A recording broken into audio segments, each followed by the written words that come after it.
많은 이가 뉴진스를 이야기하며 음악이 좋다고 합니다. 이건 두 가지 의미로 받아들일 수 있을 것 같아요. 이지 리스닝으로 그냥 듣기에도 좋고요, 완성도 높은 곡이란 의미도 있겠죠. 특히 2000년대 초부터 최근까지 클럽을 다녔던 마니아라면 뉴진스의 음악에 환장할 수밖에 없는 요소가 있는데요. 그건 뉴진스 음악이 클럽에서 유행한 댄스 음악 장르를 가져와 그들만의 스타일로 세련되게 해석했기 때문입니다. 지금까지 발매된 뉴진스의 곡엔 어떤 장르가 있을까요?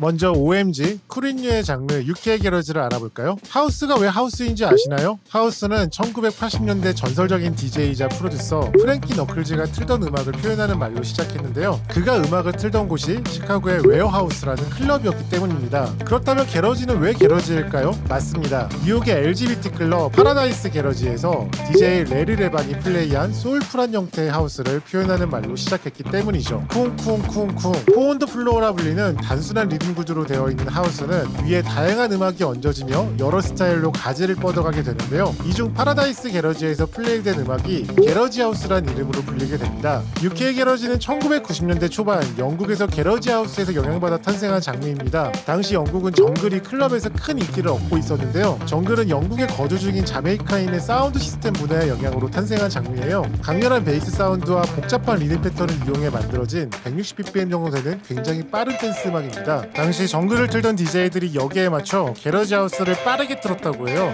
이 위에 정글에서 랩을 하던 MC들이 랩을 하고, 이는 UK 게러지의 원형인 스피드 게러지의 탄생으로 이어집니다. 이후 아트풀 닷죠, 크레이그 데이비 등의 아티스트가 여기에 미국에서 유행하던 R&B 사운드를 섞었고요. 합적인 음악이 된 UK 게러지는 전 세계적으로 크게 유행합니다. 한때 인기를 끌다 사그라든 UK 게러지의 인기는 2013년 디스클로저의 데뷔 앨범 세틀의 발매로 다시 부흥하는데요. 현재 팝신의 아이콘이 된 샘 스미스가 참여한 레치, 오멘 같은 곡이 크게 히트했어요. 한국에서는 FX가 포월스를 통해 딥하우스와 UK 게러지가 혼합된 음악을 들려줬고요. 최근 정국이 발표한 세븐 역시 UK 게러지입니다. You love when I jump right in. All of me, I'm a foreign. Show you love is for woes. Not a chance.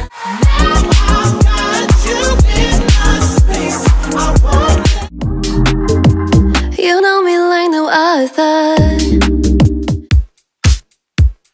뉴진스의 디토부터 뉴진스, 슈퍼샤이 등 다양한 곡에 쓰인 저지클럽은 현재 스트리밍 서비스와 틱톡에서 유행하는 장르입니다. 저지클럽의 기원은 90년대 초 볼티모어에서 인기를 끌었던 볼티모어 클럽, 줄여 비모어라 부르는 장르예요. 비모어가 저지클럽이 된 건 뉴저지 뉴요크의 DJ 타밀 때문인데요. 그가 문익점처럼 볼티모어의 레코드샵에서 비모어 레코드를 사와 살던 곳에 돌아와 유행시켰거든요. 이후 이를 자신만의 스타일로 다듬어 EP 넷벗을 내놓고 본격적으로 저지클럽의 역사가 시작됩니다. 사실 두 장르의 리듬 패턴은 거의 같아요. 쿵쿵쿵쿵쿵 킥 사운드가 반복되죠. 다만 저지클럽이 135bpm으로 비모어보다 조금 빠르고요. 비모어가 슬프고 폭력적이라면 저지클럽은 밝고 귀엽습니다. 저지클럽은 젊은 댄스 크루에게 많은 사랑을 받았다고 해요. 러닝맨, 섹시워커 같은 따라추기 쉬운 동작 덕분이었습니다. 이 때문에 10대 중심의 파티가 열리는 등 상대적으로 건전한 분위기가 만들어졌다고 합니다. 비모어에서는 충격 소리를 종종 들을 수 있는데 저지클럽에서는 침대가 삐걱거리는 소리 샘플을 종종 들을 수 있어요. 이 소리는 트릴빌의 썸컷에서 샘플링한 건데요. 어느 순간부터 저지클럽의 장난스러운 분위기를 살리는 고유의 사운드가 됐습니다. 2000년대 초까지만 해도 지역음악이었던 저지클럽은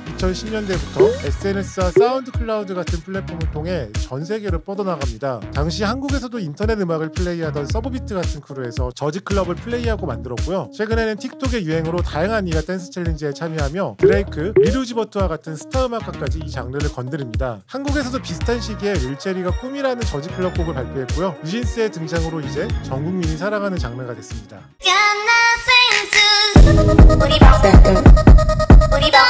Just when you smile.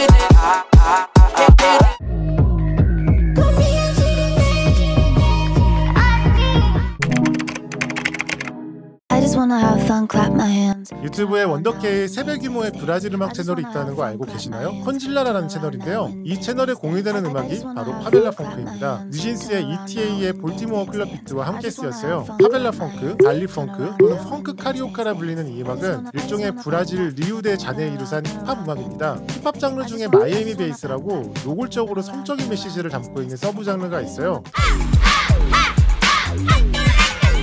브라질 DJ들이 레코드를 사기 위해 미국에 가려면 꼭 마이애미를 거쳐야 했거든요. 이때서 마이애미 베이스 사운드에 맞춰 브라질 빈민가에 있는 MC들이 랩을 하게 됩니다. 1980년대 리우의 저명한 DJ 말보로는 여기에 자신만의 고유의 스타일을 입히는데요. 그렇게 탄생한 장르가 바로 파벨라 펑크입니다. 파벨라는 브라질에서 슬럼을 뜻해요. 컬러스 뮤직 리오 펑크라는 컴필레이션 커버를 보면 한국의 산동네처럼 빼곡하게 집이 들어서 있는 걸 볼 수 있는데요. 거기가 바로 파벨라입니다. 미국에서 힙합이 그랬던 것처럼 여기서 탄생한 MC들이 불법 샘플링으로 파벨라 펑크 음악을 만들어 성공하는 일이 생기고요. 이 장르는 브라질에서 큰 인기를 얻게 됩니다. 파벨라 펑크가 전 세계에 알려진 건 2000년대 중반 MIA의 공이 컸어요. MIA 프로듀서 디플로는 파벨라 온 블라스트라는 파벨라 펑크 다큐멘터리를 만들 만큼 이 장르의 팬이었는데요. 그가 프로듀스한 MIA 트랙을 통해 전 세계에 알려지게 됩니다. 한국에서는 블링블링의 GGB, 엠믹스의 55 같은 곡에 파벨라 펑크 리듬이 쓰였습니다.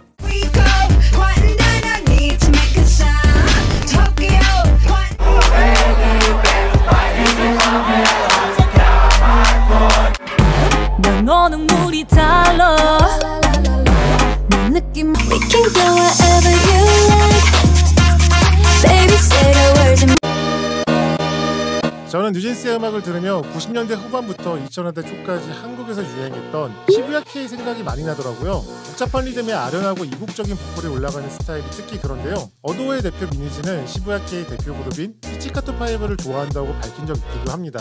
시부야 K를 장르라 보기는 어렵습니다. 우리가 흔히 지금 감성적인 인디음악을 홍대 인디음악이라 부르는 것처럼 시부야 K 역시 시부야를 중심으로 유행한 인디음악이에요. J-팝과 구별하기 위해 이런 표현이 쓰였습니다. 일본은 서구 음악을 동시대에 받아들인 유일한 아시아 국가입니다. 비틀즈가 공연한 아시아 국가도 일본과 필리핀이 유일한데요. 그중 일본은 부도칸에서 5번이나 공연했어요. 특히 일본은 컬렉터 문화가 발달한 곳이기도 해요. 시부야 K 역시 영미로, 프렌치팝, 라운지, 보사노바 등을 수집하던 컬렉터가 이를 자신의 스타일로 만든 음악입니다. 시부야 K가 전 세계적으로 주목을 받은 건 1990년대 미국 인디 레코드 레이블 마타도어에서 피치카토5와 코넬리우스의 음악을 발매하면서부터입니다. 이후 판타스틱 플라스틱 머신, 카이미카리의 타카쿠미네카와 같은 음악가들이 서구권의 레이블에서 발매되고 주목받았습니다. 한국에서는 2000년대 초 싸이월드의 유행과 플래지콰이 프로젝트, 커밍어반 스테레오 등 시부야 K에 영향받은 음악가가 연달아 나오며 본격적으로 유행했어요. 앞서 말했듯 시부야 K는 장르가 아니고 워낙 다양한 스타일이 있기 때문에 뉴진스의 음악을 콕 찍어 시부야 K에 영향받았다 말하기는 어렵습니다. 하지만 2000년대 초 시부야 K를 들었던 이라면 뉴진스의 음악을 들으며 그때의 분위기가 떠오를 것 같습니다.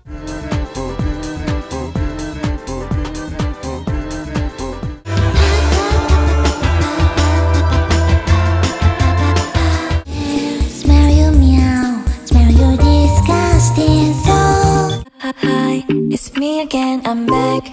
Let's talk ASAP. 뉴진스의 장르 이야기 즐거우셨나요? 지금까지 고급 음악 문화 채널 사람들은 왜 하박국이었습니다. 구독, 좋아요, 댓글, 알림으로 함께 해주세요. 감사합니다.